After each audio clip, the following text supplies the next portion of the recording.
오늘부터 매일 성경 순서에 의해서 요나서를 묵상하게 됩니다. 그리고 다음 주까지 이 요나, 특별히 이 니느웨와 관련된 나훔서까지 함께 일주일 동안 묵상을 하게 될 것입니다. 그 가운데 주님께서 주시는 우리의 은혜가 가득하기를 축원드립니다. 요나서 1장을 묵상하다 보니까 참 해야 될 말들이 참 많이 있더라고요. 또 중요한 묵상 포인트들과 또 우리에게 허락하시는 말씀들이 참 많은데 오늘 새벽에 그것을 다 다루기에는 시간의 제한이 있습니다. 그래서 오늘은 크게 두 가지를 좀 살펴보려 합니다. 요나에게 주신 그 명령 속에서 있는 그 세 가지의 하나님의 구체적인 명령이 있더라고요. 그 구체적인 세 가지 명령에 대해서 한번 알아보고요. 그리고 요나가 왜 이렇게 되었을까? 흔히도 우리가 영적 침체라고 그러죠. 이것에 대해서 한번 이 두 가지를 한번 같이 이야기를 나눠보려고 합니다.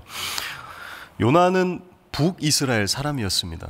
남유다와 북이스라엘이 있는 거 너무 잘 아시죠? 요나는 북이스라엘의 선지자였습니다. 그리고 직업은 당연히 선지자이죠. 그 요나에게 이 1절에 이렇게 이야기를 하고 있어요. 여호와의 말씀이 아미떼 아들 요나에게 임하니라 이르시되, 사실 이 1절의 구절은요, 다른 선지자들에게도 똑같이 동일하게 임하는 그 선지자를 부르시는 패턴입니다. 누구누구에게 여호와의 말씀이 임하니라. 이것은 선지자에게 이르는 동일한 패턴입니다. 여느 선지자와 마찬가지로 하나님의 말씀이 요나에게 임합니다. 하지만 요나는 다른 선지자들과는 다른 독특함이 있습니다. 대부분의 선지자들은요, 자신의 국적, 자신이 속한 곳이 자신의 활동 영역입니다. 요나는 그렇지 않습니다. 제가 아까 말씀드린 대로 요나의 국적은 북이스라엘이라 말씀드렸죠. 근데 요나가 하는 활동 영역이 북이스라엘만이 아니에요. 북이스라엘이 아니라 너무 잘 아시는, 또 오늘 본문에서 읽으셨던 니느웨입니다. 요나와 함께, 그러니까 요나와 마찬가지로 엘리야 선지자가 이런 똑같은 상황을 경험하게 되죠. 엘리야 선지자도 북이스라엘 사람이나 하나님께서 사르밧으로 시돈이라는 그 이방 땅에 가서 사역해라라고 명령을 하시게 되죠. 그래서 성경 전체에 있어서 선지자들 중에서 요나와 엘리야, 이 두 사람을 제외하고 다 모두가 본인의 국적에서 활동한 사람들이에요. 본인의 나라에서 본인 나라를 위한 말씀을 선포했던 사람이라는 거죠. 그런데 요나는 본인의 나라뿐만 아니라 그 활동 영역이 다른 곳으로까지 확대되는 것입니다. 이것이 큰 차이를 나중에 불러일으키게 되죠. 바로 요나 이야기에서 빠질 수 없는 불순종, 이 불순종이라는 실제적인 이유가 바로 이 활동의 영역에 있는 겁니다. 그런 요나에게 하나님께서 사명을 부여하십니다. 제가 아까 서두에 말씀드린 이 세 가지 동사, 이 명령에 대해서 중점적으로 다룬다고 했는데 바로 그 부분이 담겨진 구절입니다. 2절의 말씀을 우리 같이 한번 읽어보도록 하겠습니다. 시작. 너는 일어나 저 큰 성읍 니느웨로 가서 그것을 향하여 외치라. 그 악독이 내 앞에 상달되었음이니라 하시니라. 요나서 전체에 흐르고 있는 세 가지 사명입니다. 일어나, 가라, 외치라입니다. 일어나, 쿰, 가라, 렉, 외치라, 욱해라. 여러분, 마가복음 5장에 한 소녀를 살리신 예수님의 이야기를 기억하시나요?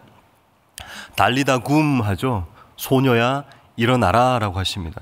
그때 쓰였던 그 굼이 바로 오늘 본문에서 쿰입니다. 아람어이긴 하죠, 달리다굼이. 하지만 아람어와 히브리어는 같은 셈이라는 그 언어에서 나온 것이기 때문에 거의 비슷합니다. 거의 동일합니다. 그래서 일어나, 쿰, 똑같은 말인 거예요. 일어나, 가라, 굉장히 관용적인 표현이죠. 일어나, 가라, 크게 특별한 게 없어 보이는 그런 표현입니다. 근데 이 쿰이라는 단어, 일어나라는 이 단어는 크게 성경에서 두 가지 용례로 사용되는 것을 볼 수 있습니다. 하나는 재촉하실 때입니다. 야, 좀 빨리 좀 뭔가 좀 어디론가 좀 가기 전에 좀 재촉할 때, 급한 일이 있을 때 재촉할 때고요. 두 번째는 힘내라, 좀 격려할 때 이 쿰이라는 단어를 사용하게 되는 것을 볼 수 있습니다. 창세기에서는 주로 임박한 심판, 진노의 임박 앞에 하나님께서는 쿰이라는 단어를 사용하십니다. 이 재촉과 격려라는 두 가지를 엘리야 선지자에게 다 사용하십니다. 쿰 할 때요. 열왕기상 17장에서 엘리야에게 하나님께서 쿰, 일어나, 렉, 가라라고 명령하십니다. 바로 시돈에 속한 사르밧이라는 한 여인이 살고 있는 그 집에 가라. 급하다. 빨리 가라. 걔네들이 지금 가족 전체가 스스로 목숨을 끊으려 하고 있다. 빨리 가라. 라고 하십니다. 열왕기상 19장에서 이세벨에게 살해 위협을 받을 때, 엄청난 그 영적인 승리 이후에 이세벨에게 살해 위협을 받을 때 도망하게 됩니다. 그때 막 풀이 죽어 있고 로뎀나무에 머리 끼워 넣고 그렇게 힘이 빠져 있는 그 엘리야에게 쿰, 일어나라, 렉, 가라, 네 갈 길을 계속 가라, 그러면서 떡과 물을 주시면서 격려를 하시게 되죠. 그래서 성경에서는 이 용례가 바로 두 가지입니다. 재촉하거나 격려하거나 응원하거나, 이 두 가지로 사용이 됩니다. 그래서 쿰, 렉, 일어나, 가라라고 하는 이 두 가지는 같이 붙어서 참 많이 사용됩니다. 근데 그렇다고 해서 하나님께서 가라라고 명령하실 때 무조건 쿰이라는 이 동사를 사용하지는 않더라고요. 성경에서 굉장히 유니크하게, 특별하게, 독특하게 사용하고 있는 것을 성경 전체 용례에서 우리가 확인할 수 있습니다. 오늘 본문에서는 하나님의 재촉으로 볼 수 있겠죠. 요나야, 급하다, 일어나라, 가라, 그리고 가서 외쳐라. 이 쿰이라는 일어나라는 단어에 요나는 반응을 합니다. 그리고 렉라는 명령에, 가라라는 명령에 움직입니다. 항상 이 요나는 쿰이라는, 일어나라는 것에는 항상 준비가 되어 있던 사람이에요. 괜찮은 선지자였습니다. 근데 레크라는, 가라는 명령에서 이제 고장이 나버린 것이죠. 방향이 잘못된 겁니다. 잘 아시다시피 니느웨라는 곳에 가라고 하셨는데 다시스라는 곳으로 가버리는 거예요.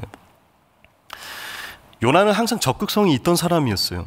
우리가 알고 있는 요나는 항상 반대하고 또 도망가던 사람이 아닙니다. 요나는 북이스라엘 사람이라고 말씀드렸습니다. 이때 당시 북이스라엘은 아수르의 괴롭힘을 참 많이 당하고 있었습니다. 그러다가 여로보암 2세가 왕이 되면서 북이스라엘이 안정을 되찾게 되죠. 그리고 북이스라엘 최번영기, 전성기를 누리게 됩니다. 성경에서는 그의 통치 기간을 41년이다라고 이야기를 하고 있습니다. 최장기간인 거예요. 그것은 뭘 의미합니까? 평안함이 있었다라는 것이죠. 그리고 남쪽으로는 남유다 지방인 그 하맛이라는 어귀에서부터 아라바 바다까지, 사우디아라비아라고 생각하시면 됩니다. 아라바 바다까지, 그리고 북쪽으로는 다메섹까지 그 영토를 회복하고 확장했다라고 이야기하고 있습니다. 그러니까 여로보암 2세 시대에 북이스라엘은 아수르로부터 어느 정도의 안정을 취한 거예요. 요나는 이 안정에 한몫을 한 사람이다라는 거예요. 열왕기하 14장 25절인데요.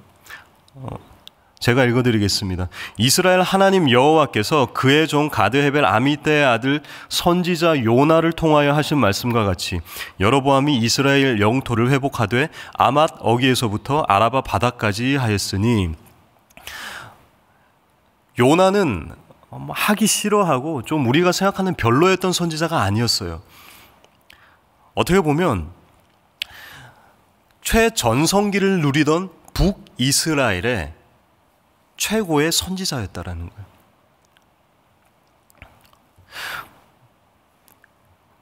열왕기하 14장 27절에 또 이렇게 덧붙입니다. 여호와께서 또 이스라엘의 이름을 천하에서 없이 하겠다고도 아니하였으므로 요아스의 아들 여로보암의 손으로 구원하심이었더라. 북이스라엘은 구원사적으로 그닥 하나님으로부터 좋은 평가를 받는 나라는 아니었습니다. 그러나 하나님은 그 북이스라엘을 끝까지 놓지 않으시죠. 끝까지 기회를 주십니다. 그 중심에는 여로보암 2세라는 왕이 있었고요, 또 오늘 본문에 요나 선지자가 있었다라고 그 뉘앙스를 마구 풍기고 있는 거예요. 요나는 선지자로서 하나님의 말씀을 그대로 이어받습니다. 그리고 그 말씀을 강력하게 전했습니다. 요나의 이름의 뜻이 뭔지 아십니까? 바로 비둘기입니다. 이때 당시에 비둘기는 전령으로서 많이 사용됐죠. 그래서 비둘기, 선지자의 의미는 무언가를 예언하는 사람이 아니라 하나님의 말씀을 받은 그대로 전하는 사람입니다. 전령자로서의 비둘기, 본인의 이름값을 북이스라엘 민족을 위해서는 너무나도 잘했던 요나였다라는 것입니다.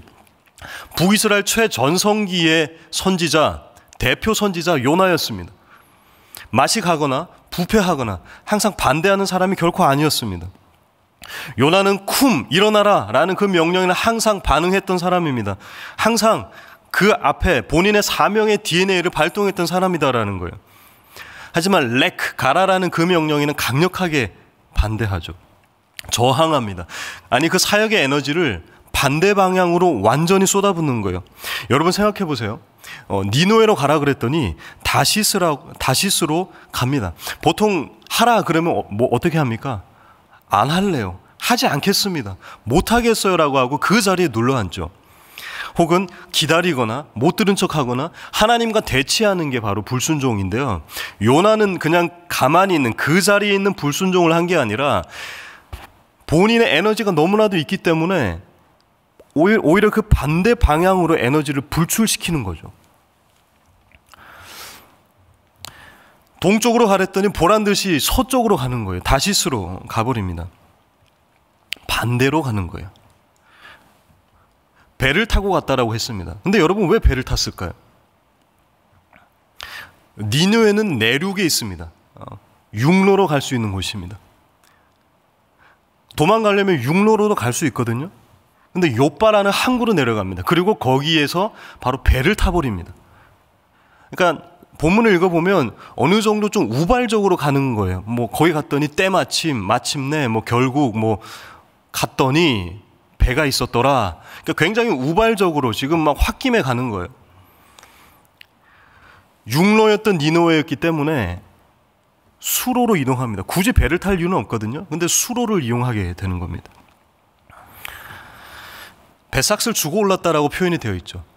근데 여러분 뱃삭스를 줬다? 이건 굉장히 평범한 승선 절차죠. 주고 탔다. 티켓을 구입하고 이제 돈을 내고 탄 거죠.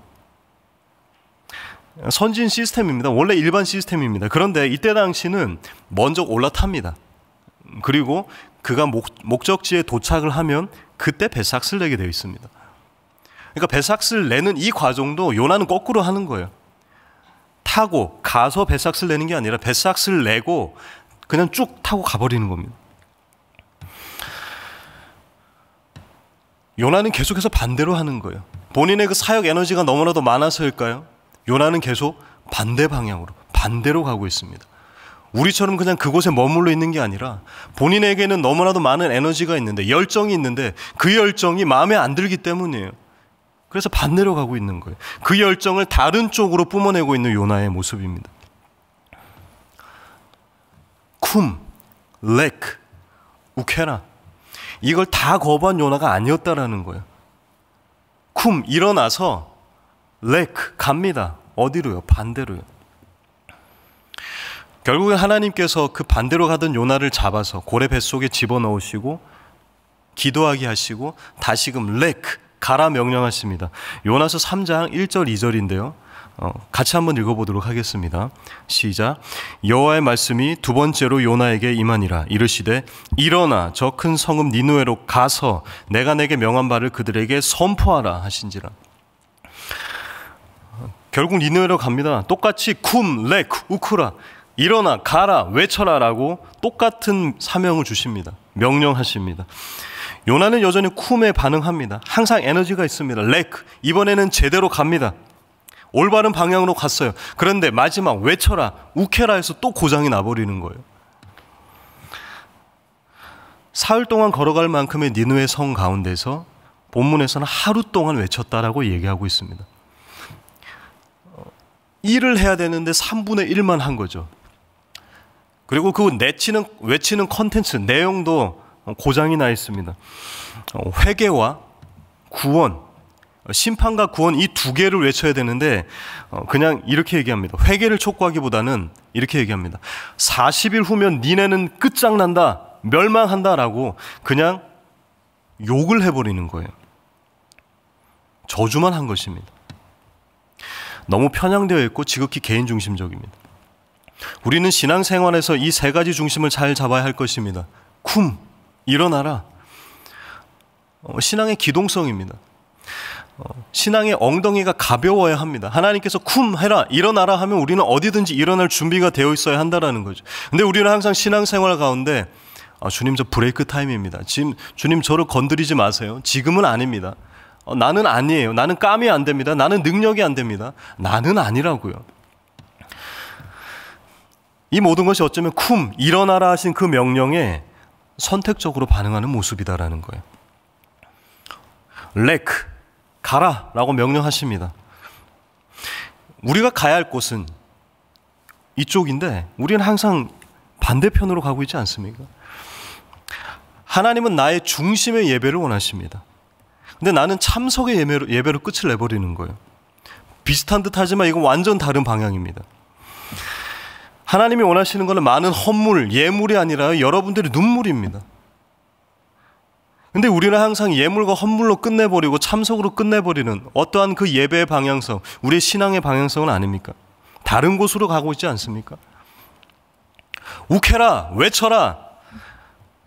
말씀을 제대로 외치고 말씀을 제대로 적용해야죠. 성경을 제대로 알고 촘촘히 배우고 제대로 전해야 되는데 미필적 고의라 그러죠. 일부러 첨삭해서 전해야 될 때는 빼버리고 내 감정의 불순물들을 마구 섞어서 결국에는 그 메시지의 순도를 흐리게 하고 있는 그런 우리의 신앙생활을 하고 있지는 않습니까? 욱해라. 렉, 쿰. 제대로 일어나서 올바른 방향으로 정확하게 외치는 저 여러분 다 되시기를 주님의 이름으로 축원드립니다.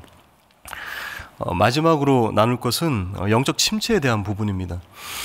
요나는 굉장히 액티브해 보입니다. 아까 설명드린 요나의 캐릭터는 반대하는 사람이 아니었어요. 북이스라엘 최전성기의 선지자였습니다. 그런데 그가 계속해서 오늘 본문에서는 드러나고 있는데요. 다운 앤 다운 앤 다운 밑으로 계속 내려가고 있습니다. 영적인 수면 상태입니다. 이스라엘의 지형과 고도 상관없이 계속 내려갔다라고 요나서 저자가 기록을 하고 있습니다. 본문 3절입니다. 같이 한번 읽어볼게요. 시작. 그러나 요나가 여호와의 얼굴을 피하려고 일어나 다시스로 도망하여 욥바로 내려갔더니 마침 다시스로 가는 배를 만난지라. 여호와의 얼굴을 피하여 그들과 함께 다시스로 가려고 배삭을 주고 배에 올랐더라. 여기서 배에 올랐다라고 번역했지만 똑같은 야라드라는 똑같은 동사를 사용하고 있어요. 내려가다라는 동사입니다. 배에 내려갔다라고 얘기하고 있습니다.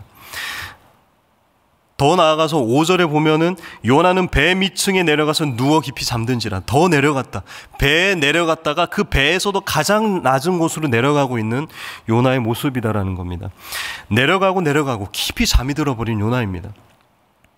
히브리어에서 잠은 두 가지 동사를 쓰입니다. 야센이라는 동사가 있고요. 라담이라는 동사가 있습니다. 야센은 그냥 비활동적인 상태, 어떻게 보면 좀 가벼운 상태입니다.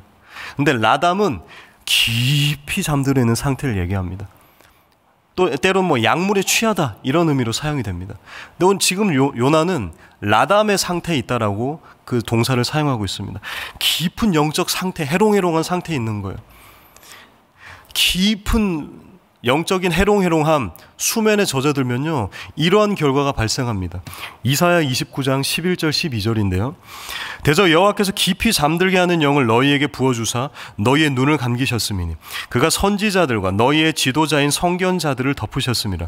그러므로 모든 계시가 너희에게는 봉한 책의 말처럼 되었으니 그것을 글 아는 자에게 주며 이르기를 그대에게 청하노니 이를 읽으라 하면 그가 대답하기를 그것이 봉해졌으니 나는 못 읽겠노라 할 것이요.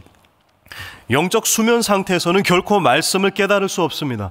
말씀에 대한 제대로 된 반응을 할 수 없다라는 거예요. 요나의 모습을 보면 알 수 있지 않습니까? 일어나, 가라, 외쳐라고 했는데 일어났지만 가는 것과 외치는 것에서 계속된 고장난 상태를 보여주고 있는 거예요. 그러니까 온전한 순종으로 이어지지가 않는 거죠. 자고 있는데 선장에서 깨웁니다. 자는 자의 어찌미냐라고 합니다. 부드럽게 표현해서 자는 자의 어찌미냐지, 원어의 느낌을 살펴보면 이렇습니다. 지금 뭐 하자는 것입니까? 지금 뭐 하고 있습니까? 여기서 뭐 우리들 표현으로 지금 뭐 하는 플레이입니까? 이렇게 얘기하죠. 그런 거예요. 지금 위에서는 난리가 났는데 당신은 뭐 하고 있습니까? 선장은 안 거죠. 아, 얘가 무언가 있다. 안 거죠. 그 이야기를 들은 요나는 또 한 번의 이야기를 더 듣게 됩니다. 바로 선장으로부터, 하나님을 믿지 않았던 그 선장으로부터 이 이야기를 듣게 됩니다. 바로 쿰입니다. 일어나라 라는 거예요. 깨어나라. 인생이 그렇습니다. 사람 사는 게 그렇더라고요. 저도 뭐 긴 삶을 살지는 않았지만 신앙생활 가운데 내 사명은 잘 안 보입니다, 여러분. 근데 남의 사명은 잘 보이죠. 그죠? 내 길은 안 보이는데 남의 길은 보이는 거예요. 특히 이 사람이 가서 요거 하면 안 될 것 같은데, 요거 건드리면 망할 것 같은데, 특히 뭐 사업이라든가 그 잘 보이지 않습니까? 그죠? 이 사람의 삶은 뚜렷하게 보이는 거죠. 우리가 요나를 볼 때 이런 것 같아요. 아닌 것 같은데 요나는 계속 그런 거예요. 우리의 삶도 마찬가지입니다. 하나님께서는 쿰, 일어나라, 가라고 명령하십니다. 일어나라. 그리고 하나님은 믿지 않는 사람의 입을 통해서도 쿰, 일어나라, 계속 깨어나라라고 명령하십니다. 그런데 요나는 계속 못 알아듣는 거예요. 이거는 요나의 한계이자 우리의 한계입니다. 저희 아버지는 목회자이십니다. 약 한 15년 전에 일본으로 이제 선교를 약 한 2년 3년 갔다 오시게 됐는데요. 그때 당시 이제 15년 더 됐군요. 한 20년 됐습니다. 저와 여동생을 두고 이제 가셔야 됐습니다. 얼마나 걱정이 있으시겠어요. 생활비를 지원하실 수가 없었습니다. 굉장히 어려운 상황이었는데 그때 일본으로 가기로 결정하고 나서 마음에 근심이 있으신 거예요. 왜 없겠습니까? 자녀들을 그냥 내버려 두고 가야 됐는데요. 갑자기 가게 됐거든요. 그래서 굉장히 근심에 쌓여 있었어요. 우리 자녀들을 어떻게 할까? 근데 지하철을 타고 이제 뭐 그 서류를 정리하시고 또 지인들을 만나시고 이렇게 하는데 저기 그 지하철 반대칸에서 어떤 술 취한 취객이 오시더랍니다. 막 비틀비틀하면서 오시더래요. 그러시더니 아버지한테 딱 하면서 죄송합니다. 제가 좀 연기는 잘 안 되기 때문에 좀 감안하시고 막 흔들흔들하면서 눈이 희롱희롱하면서 그냥 얘기할게요. 들풀도 먹이시는데 하물며 너희라라고 술 취한 취객이 지하철에서 목사님에게 그 얘기를 하고 갔다라는 거예요. 그러니까 얼마나 걱정이 휩싸였으면 하나님이 그런 방법으로 얘기하시는 거예요. 마치 이런 거죠. 하나님은 말씀을 통해서 그의 자녀들은 먹이신다, 걱정하지 마라 라고 하셨는데 그게 걱정에 휩싸여 있으니, 염려에 휩싸여 있으니 믿지 않는 사람, 아니 술 취한 취객, 그 상황과 정반대되는 사람의 입을 통해서 깨어나라라고 명령을 하시더라는 거예요. 물론 이거는 그냥 한 가지의 예화일 뿐입니다.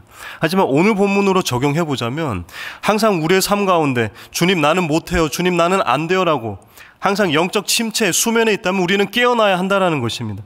여러분 깨어나십시오. 깨어나십시오. 영적 침체가 왜 오는지 아십니까? 하나님의 말씀과 내 마음이 똑같지 않아서 올 때가 참 많이 있습니다. 엘리야 선지자도 그랬죠. 요나 선지자도 마찬가지입니다. 그럼 이 침체를 어떻게 해야 하는가? 아쉽게도 오늘 요나서에서는, 특히 본문에서는 해답을 주고 있지 않습니다. 어떻게 보면 요나서 4장 끝은 이상하게 끝이 납니다. 요나가 자꾸 이상한 얘기하고 요나가 자꾸 성내고 화내고 이러니까 하나님이 이렇게 얘기합니다. 네가 나에게 화내는 게 옳은 것이냐? 너는 작은 것, 이 박넝쿨 하나도 아끼는데 내가 저 귀중한 생명들을 아끼지 않겠니? 라고 하면서 그냥 끝이 나버리는 거예요. 이것은 뭘 의미합니까? 이 신앙의 침체, 이것을 벗어나는 방법은 딱히 방법이 없다라는 거예요. 이건 뭐냐면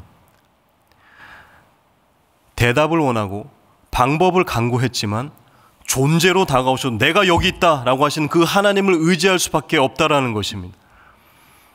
그럴 때 있잖아요. 주님 이거 해결해 주세요. 저거 해결해 주세요. 주님 나는 이것이 너무나도 고민이 됩니다 했는데 하나님은 그래 이렇게 해라 저렇게 해라 여기로 가라 저기로 가라 하지 않으시죠. 어떻게 합니까? 내가 여기 있다. 짠! 나 나타났다.